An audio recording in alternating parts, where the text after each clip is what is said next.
आपको नहीं लगता कि राधा के साथ कहीं ना कहीं पे अन्याय हुआ, कि राधा को वो विरह सहना पड़ा? प्रेम का फुल स्टॉप विवाह है क्या? ज्योतिष आपकी नज़र से क्या है? क्या सिर्फ एक प्रिडिक्शन करने का टूल है? ज्योतिष पैथोलॉजी है। कई लोगों की डेथ बहुत कम एज में हो जाती है, तो क्या हम इसको ऐसे जस्टिफाई कर सकते हैं कि उनकी लाइफ का पर्पस पूरा हो गया? कुछ लोग पूरी जिंदगी बीत जाने के बाद भी समझ ही नहीं पाते हैं कि वो सीखने क्या आए थे। जिस तरह से अर्जुन को भगवत गीता का ज्ञान दिया, गुरु बने, वहां पे खड़े होके देखा जाए या फिर एक सखा के रूप में देखा जाए कि सुदामा के साथ क्या रिलेशनशिप किया, लेकिन आपको नहीं लगता कि राधा के साथ कहीं ना कहीं पे अन्याय हुआ, कि राधा को वो विरह सहना पड़ा? देखिए, मैंने कहा ना कि प्रेम का फुल स्टॉप विवाह है क्या? लेकिन विरह भी तो नहीं है। विरह नहीं है, लेकिन आज भी मिसाल कृष्ण राधा की दी जा रही है। यानी वो प्रेम किसी विवाह पर उसकी परिणति हो, इससे कहीं ऊपर था। हम्म। ज्योतिष का जब आप अध्ययन करेंगे तो एक अनुराधा नक्षत्र आता है। और अगर थोड़ा सा ज्योतिष पे ज्ञान दे रहा हूं तो पिछले 15 वर्षों से ज्योतिष पर भी अध्ययन कर रहा हूं। तो इस पे भी बात करना बिल्कुल चाहूंगी मैं। अनुराधा नक्षत्र वृश्चिक में आता है और ऐसा कहा जाता है, हम आपके जो दर्शक थोड़ा बहुत ज्योतिष जानते होंगे, कि अनुराधा नक्षत्र में अगर आपका कोई ग्रह है या आपकी लग्न है या आपकी राशि है तो आप अपने जीवन में एक ऐसे प्रेम का अनुभव निश्चित रूप से करेंगे जो कृष्ण राधा वाला पैटर्न पर जाएगा। मतलब जहां आप मिलकर भी नहीं मिलेंगे। और नोट कर सकते हैं, मैंने बहुत सी पत्रियां देखी। हालांकि मैं कोई क्लेम नहीं कर रहा हूं कि मैं बहुत बड़ा ज्योतिषी हूं, मैं स्टूडेंट हूं, मैं पढ़ रहा हूं, मुझे इस विषय में बहुत रुचि है। 15 वर्ष हो चुके हैं इस पर अध्ययन करते हुए और 15 वर्षों में बड़ा बेसिक सा मैंने सीखा है और मैं हमेशा कनेक्ट करने की कोशिश करता हूं। उस नक्षत्र का नाम अनुराधा ही क्यों है जिसमें ऐसे सिम्टम्स देखने को मिलते हैं। तो कृष्ण और राधा का प्रेम आप ये समझ लीजिए कि मानव जाति को ये संदेश देने के लिए कि हर प्रेम की परिणति विवाह में हो, तभी वो महान होगा, तभी वो पूर्ण होगा, ऐसा सोचना व्यर्थ है। ठीक है, ज्योतिष की बात आपने करी, और ज्योतिष आपकी नज़र से क्या है? क्या सिर्फ एक प्रिडिक्शन करने का टूल है या जिंदगी को समझने का एक तरीका है? ज्योतिष पैथोलॉजी है। ओके। ज्योतिष इज अ पैथोलॉजी। जैसे आप अभी हैं, आपने अपना ब्लड सैंपल दिया, ब्लड सैंपल पैथोलॉजी लैब में जाएगा और आपको ये बताया जाएगा कि आपके ब्लड में आयरन कम है या हीमोग्लोबिन कम है, ज्यादा है।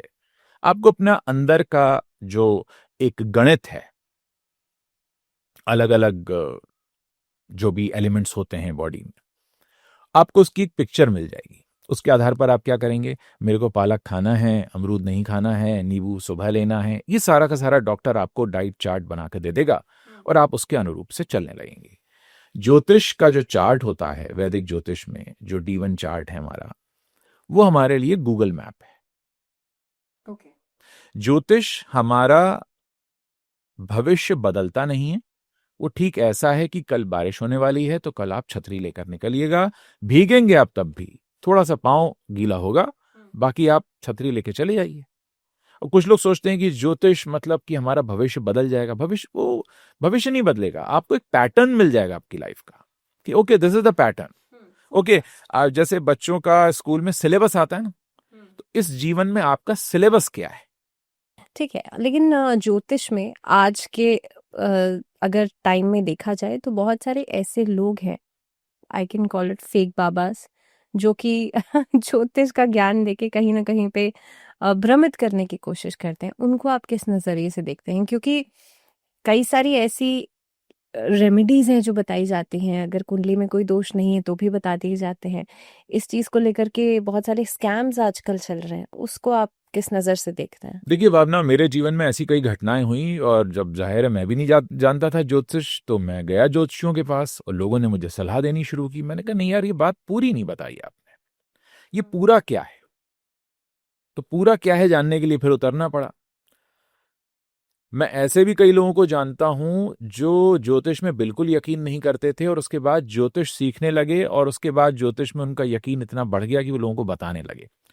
तो कुल मिलाकर ये विद्या, अगर आप डॉक्टर के पास जब जाते हैं ना दिखाने के लिए, तो डॉक्टर आपको एक्सप्लेन करता है, देखिए आपके गले में टॉन्सिल हो गया है, अब आपको खट्टा नहीं खाना है, अगर आप खट्टा खाएंगे तो टॉन्सिल बढ़ जाएगा, उसकी वजह से आपका गला जो है आवाज नहीं निकलेगी।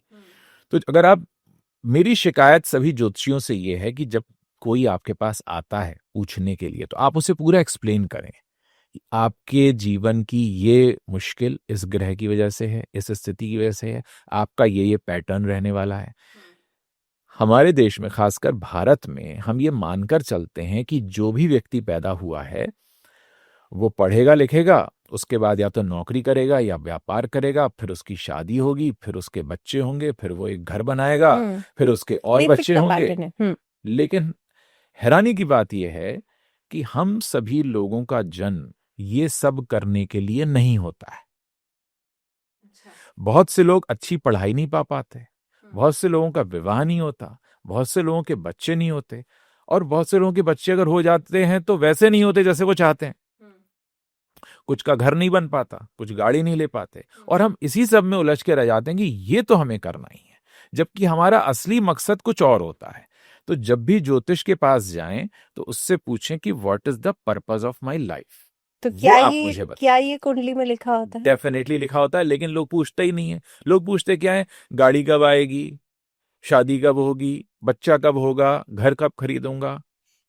ये तो जीवन ही नहीं है ना। आप सोचिए, इस दुनिया में 140 करोड़ लोग भारत में और 800 करोड़ लोग इस दुनिया में, क्या शादी करने, बच्चा पैदा करने, गाड़ी खरीदने और घर बनाने के लिए आए हैं? कितना अजीब है इसको सोचना भी। और हम सब एक दूसरे से कंपेयर करते हैं कि उसके पास वो वाली गाड़ी है तो मेरे पास ये क्यों नहीं है।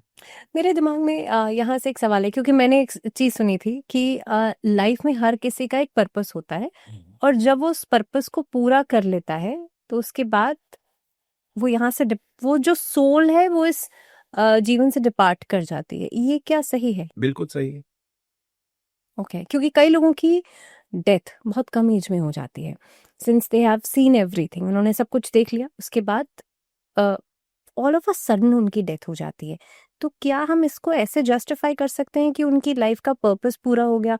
अभी हाल फिलहाल में एक दो इन्फ्लुएंसर्स की ऐसे डेथ हुई, तो क्या उनकी लाइफ की जर्नी इसलिए थी कि उन्होंने बहुत कुछ देखना था यहाँ पर आके, और देन उनकी जो सोल थी वो डिपार्ट कर गई?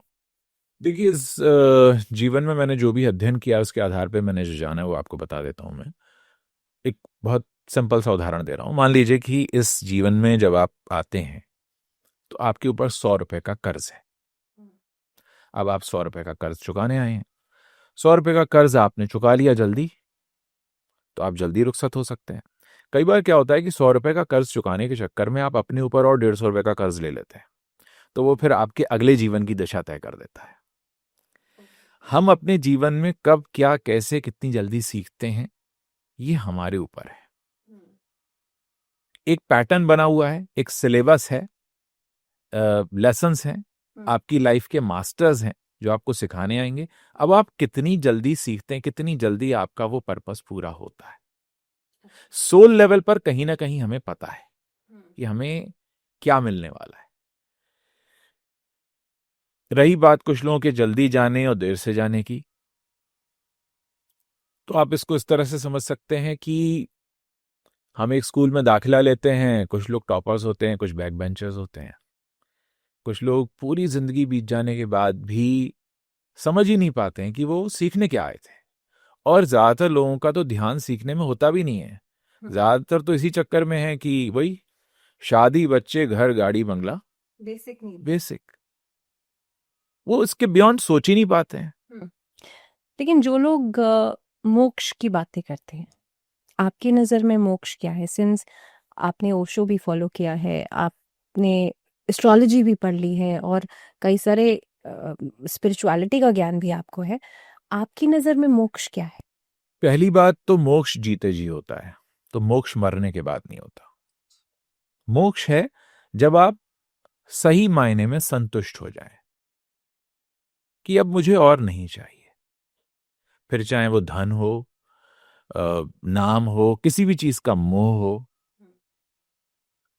जब आपको लगता है कि अब मुझे कुछ नहीं चाहिए, मुझे मिल गया है। और ये कब आएगा? जब आप ध्यान करेंगे, आप जब मन के भीतर उतरेंगे और मन से दूर जाकर खुद को पढ़ना शुरू करेंगे। मतलब जब आप अपना एक कहते हैं ना बर्ड्स आई व्यू ले लेंगे, तब आपको वो एहसास हो जाता है। और जब आपको पता लग जाता है कि जो कुछ भी है ना वो सब टेम्परेरी है। कितनी भी चीजें ले लीजिए आप, जन्म से लेकर और अपनी मृत्यु तक हम झगड़ा करते हैं, लड़ाई करते हैं, ये मेरा हक है, ये मेरा डेजिग्नेशन है, ये मेरी पोस्ट है, ये मेरी गाड़ी है, मेरा घर, मेरी गाड़ी, मतलब मैं इन चीजों को ओन करता हूं। लेकिन जब हम जाते हैं तो जो तन पर कपड़े पहने हैं वो तक साथ नहीं जाते। जिस दिन आप इसको सही मायने में एक्सेप्ट कर लेते हैं दिल से, ऐसा नहीं कि किसी ने बोला और प्रभाव में आए और कर लिया और फिर दरवाजे के बाहर जाकर फिर कुछ और विचार है, मुझे लगता है मोक्ष तभी हो जाता है। यहाँ पे मोक्ष आपने कहा कि एक सेटिस्फैक्शन लेवल है कि आप जब बिल्कुल संतुष्ट हो जाएं। लेकिन इंसान आपने कर्ज वाली बात भी की थी कि कुछ लोग आते हैं और उसके बाद ज़्यादा कर्ज चढ़ जाता है। ऐसे में इंसान कुछ नहीं भी कर रहा है तो भी कर्म तो कर ही रहा है ना, इधर थॉट प्रोसेस है उसका, मानसिक कर्म कर रहा है, तो वो उस कर्म के साइकिल में तो बंधा ही हुआ है। कैसे वो उस साइकिल से निकल सकता है? बिकॉज शायद जो मुझे समझ में आता है कि इंसान उस लेवल पे पहुंच जाए कि ना उसे किसी चीज की कुछ पाने की इच्छा है और ना कुछ खोने का डर है। वो लेवल अचीव करना क्या पॉसिबल है? कर्म की आपने बात कही, कर्म करें पर निष्काम भाव से। जैसे कुछ लोग होते हैं कि पहले मैं बड़ा सीधा था, सीधे रास्ते चलता था, फिर मुझे मेरे साथ धोखाधड़ी हुई, विश्वासघात हुआ, और अब तो मैं जैसे को तैसा जवाब देता हूं। मैं तो वो मुझे ये करता है तो मैं उसको उल्टा जवाब देता हूं। दीजिए उल्टा जवाब, करिए उल्टे काम, पर आप अपने पथ से तो भटक गए। उसमें निष्काम कहां रहा? निष्काम यह है कि मैं सीधा रास्ता चलूंगा। आपके अंदर जो ताकत आती है ना, वो तब आती है जब आप ईश्वर के बनाए रास्ते पर चलते हैं। देखा देखी नहीं, फला ने धोखा देकर कर दिया तो मैं भी कर दूंगा, उसने झूठ बोला तो मैं भी बोलूंगा। आप भटक गए, आप करते रहिए, फिर आप एक अलग ही रेस में चले जाएंगे। फिर आप 200 जन्म लीजिए और 200 साल जीजिए, जीते रहिए, कुछ नहीं होगा। यानी कि अगर आपको कोई डिगा सकता है सामने वाला, तो फिर आपकी अपनी शक्ति कहां है? तो क्या सीधे रह के सबकी बात सुनते रहना ये ठीक है? एक छोटा सा उदाहरण दूंगा। हमारे आसपास बहुत सारे लोग होते हैं, जैसे मैं खुद एक वेजिटेरियन हूं। आप मेरे सामने नॉनवेज खाते रहिए, मेरे मन में उसको खाने का कोई लालच ही नहीं आएगा, मुझे उसका स्वाद ही नहीं है। तो ये शक्ति कहां से आ रही है? कुछ लोग होते हैं, नहीं यार मेरा तो मन कर गया, कुछ होते हैं ऐसे, बहुत सारे होते हैं। तो अगर आपके मन में ये शक्ति है कि यार मैं तो वेजिटेरियन हूं, आप मेरे सामने खाते रहिए, मुझे फर्क ही नहीं पड़ता। यही शक्ति आपको चाहिए जब आपके सामने कोई झूठ बोलने वाला, धोखेबाज, बेईमान इंसान आता है, रिश्वत खाने वाला। तो हम क्या करते हैं? भटक जाते हैं, यार हम भी ले लेते हैं ना, ये इसको मिल रहा है हम भी ले लेते हैं। नहीं भटकना है ना, यही तो शक्ति है।